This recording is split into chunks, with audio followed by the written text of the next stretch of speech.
Hey, xin chào các bạn, chào mừng các bạn đã quay trở lại với channel của mình. Trong video clip ngày hôm nay thì mình sẽ giới thiệu thêm với các bạn những cái thay đổi mới ở bản cập nhật 10.2 mà mình vừa mới khám phá ra. Mà mình đánh giá là cái thay đổi này nó ảnh hưởng khá là lớn đến toàn bộ cục diện của cái trò chơi game này. Ok.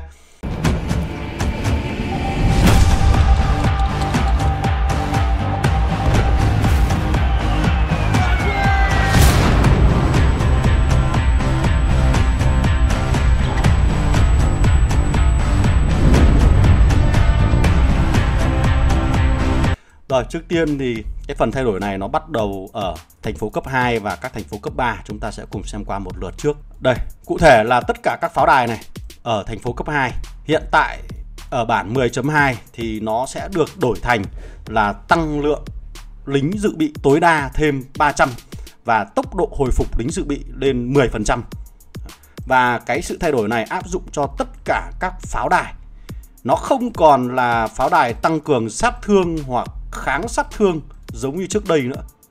Đây là một sự thay đổi mà mình đánh giá là khá là quan trọng, bởi vì nó sẽ ảnh hưởng rất lớn đến tính cạnh tranh ở cấp độ 2 và cấp độ 3. Đối với các cái máy chủ mới thì cái việc thay đổi này mình đánh giá lại khá là hợp lý, khi mà số lượng thành phố thì ít đi nhưng số lượng người chơi và các liên minh thì vẫn còn nhiều. Cho nên nếu như chúng ta chỉ tập trung vào các phần kháng sát thương và sát thương của các pháo đài thì sẽ khá là thiên vị cho những cái liên minh mạnh. Tiếp tục là ở thành phố cấp độ 3 thì pháo đài lúc này nó được thay đổi thành tăng lượng lính dự bị lên đến 500 là tối đa, và tăng cường thêm tốc độ hồi phục lính dự bị lên đến 15% nữa. Nếu như những liên minh chúng ta sở hữu cả hai pháo đài ở cấp độ 2 và pháo đài ở cấp độ 3 thì chúng ta sẽ có được cái tốc độ hồi phục lính dự bị rất nhanh. Thì đó là ở cấp độ 2 và cấp độ 3. Thì còn ở cấp độ 4 thì như thế nào? Và mình sẽ show cho các bạn xem ngay ở đây. Mình đang tham gia ở Rome và tất cả các bản đồ đều sẽ phải thay đổi được như này. Pháo đài ở trên Rome lúc này nó sẽ không còn cung cấp sát thương và kháng sát thương giống như trước nữa, mà thay vào đó nó sẽ cung cấp tốc độ khai thác 5%, tốc độ sản xuất thêm 3% nữa, áp dụng cho tất cả các pháo đài. Điều này nó sẽ giúp cho cuộc chiến ở cấp độ 4 thêm phần cân bằng hơn và không bị ảnh hưởng bởi công trình, không bị ảnh hưởng bởi quá nhiều bởi các công trình.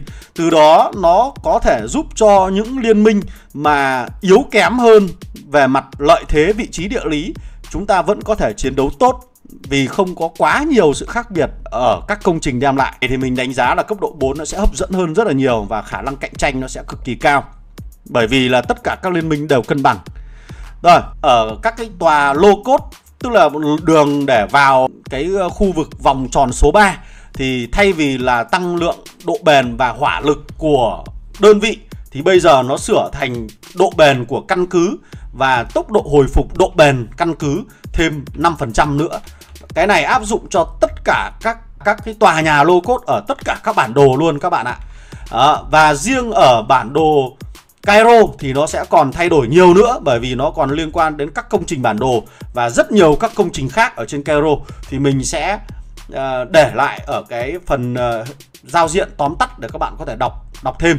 Còn khi nào mà mở bản đồ Cairo thì mình sẽ làm một video clip giới thiệu lại với các bạn để các bạn nắm rõ thêm. Còn bây giờ chưa có mở thì chúng ta cũng không xem được.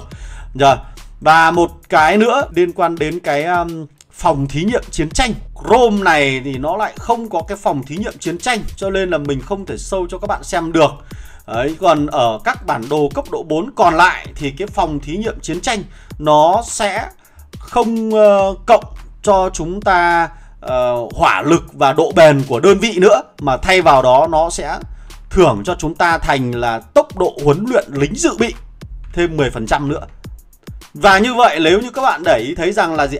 Toàn bộ các hiệu ứng có lợi liên quan đến sát thương và kháng sát thương có được từ các công trình trước đây đều bị loại bỏ hết.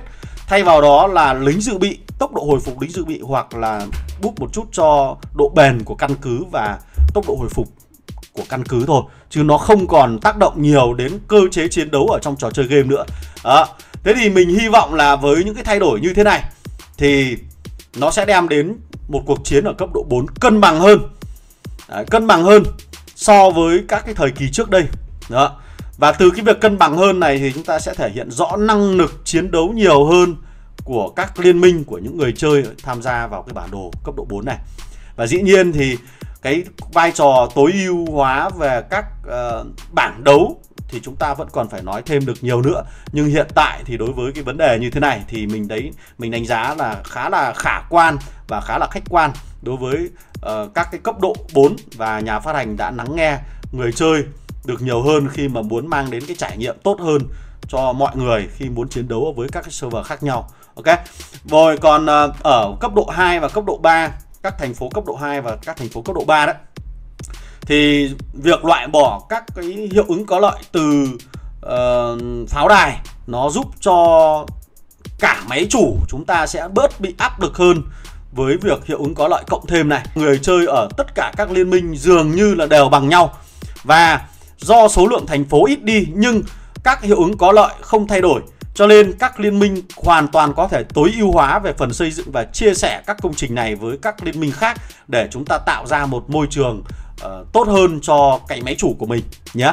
Rồi, với những thay đổi như vậy thì các bạn đánh giá như thế nào về các cuộc chiến ở bản đồ cấp độ 4 sắp tới và tương lai của trò chơi game này như thế nào?